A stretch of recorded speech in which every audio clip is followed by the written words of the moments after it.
Well, hey there, my friend. Abby from Abbi Kirsten Collections here, and in today we're just going to take a look at how you can learn to upload your own SVG cut files and other formats to Cricut Design Space to be able to create your own projects using your own images. If you purchase a download from somewhere, you find a free download, or you even know how to make your own SVG files, which I have more information on that linked below if you're curious, then I'm going to teach you how to bring those here into Design Space. So right now I am on the Design Space canvas. So if you're on the Home tab, just make sure you toggle over to Canvas or click on the New Project option at the top, and you'll be dropped into the Canvas area. You want to look to your left-hand side, and this is known as the Design panel, and it gives you lots of different options here, but we're going to be focusing on the one that says Upload. So if you click on the Upload button here, you're going to get another screen, and it's going to show your recent uploads. If you've never uploaded anything to Design Space before, then this area is just going to be completely blank, so don't expect to see anything there. But as far as actually getting your initial upload here into Design Space, you're going to want to pay attention to this upload feature right here. It'll say Upload Image, and when you click on that, you'll be presented with another screen. So at this point, you can click on the Browse option and you can browse your file finder wherever you have saved your download, perhaps your downloads folder, or maybe you've picked a specific location on your computer or device. You'll want to navigate to that location. You can also just drag and drop the file here, which is what I'm going to do because I like that and it's a little bit faster and easier for me to just have that open and drag and drop it. So I'm going to use this example here. Now I have a nice little preview here of my SVG file because I have the Inkscape software installed, and that is the default that it opens with. So it's giving me this nice little preview. However, if yours shows a Chrome icon, a Firefox icon, a Edge icon, an HTML, something that just looks different than what you're seeing here and you're not actually seeing the design itself, then just look for that. So once you have located your SVG cut file, go ahead and drag and drop it over here, right inside that box, and you're going to get a preview. So Design Space has been doing some updates on the upload section. It gives quite a grainy preview, so I always tell people in my community never judge an SVG or any upload to Design Space by its preview image. Take it all the way into the canvas before you decide if there's something wrong with the file or the download or anything like that. So we're going to click Continue at the bottom here.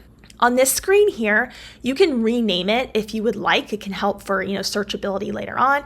I generally just leave it as the default name. You're welcome to add some tag words, which again help with searchability later on.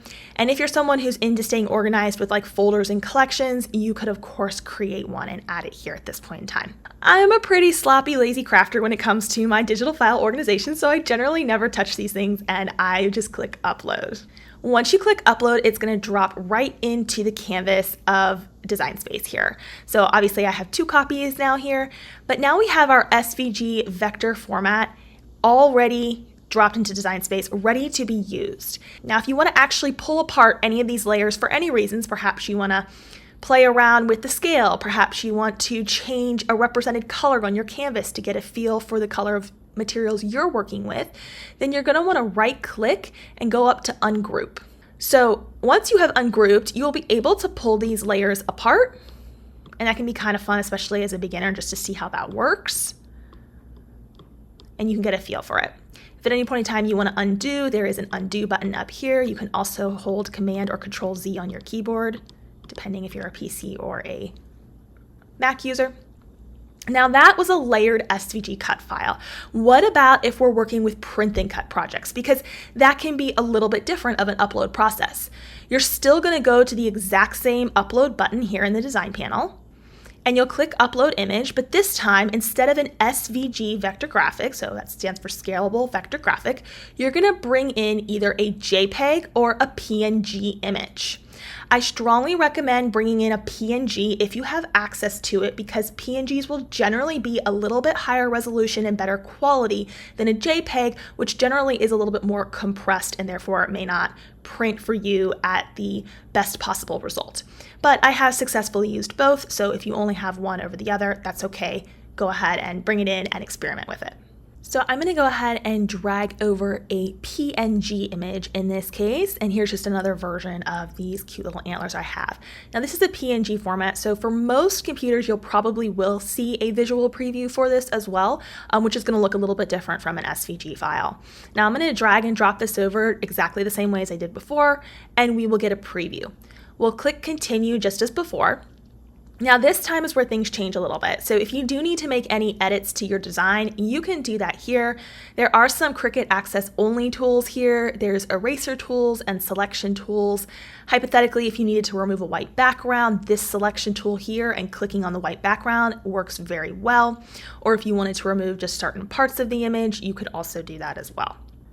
Ideally, you do want to upload images that are high resolution to get best results, and if you can even upload them with a transparent background like this example here, you don't even really have to do anything at this step. You can just click apply and continue. Now you're going to get a few different options here. So this currently at the time of making this video is in beta mode. So this is where you can take something that is a PNG image, which is considered a pixel-based image or a bitmap image where all the colors are blended together, and you can take it into a multi-layer. This works all right, but there is still some kinks to it, and it's not quite as advanced as a vector software like Inkscape, for example, and there's more information about Inkscape below, which you can learn how to create your own SVG files. Now, if you want it to be just a single silhouette layer, then you would just select the center one. This is just like going to give you exactly what it shows here, just this base silhouette layer. No internal colors, no additional layers, nothing. But when we're working with a print and cut project, we typically are going to want to have what? All of the colors, so that when we print it out through our inkjet printer, all of those beautiful colors are there, and then Cricut will actually cut around the design. So we're going to select flat graphic and then click continue in this case.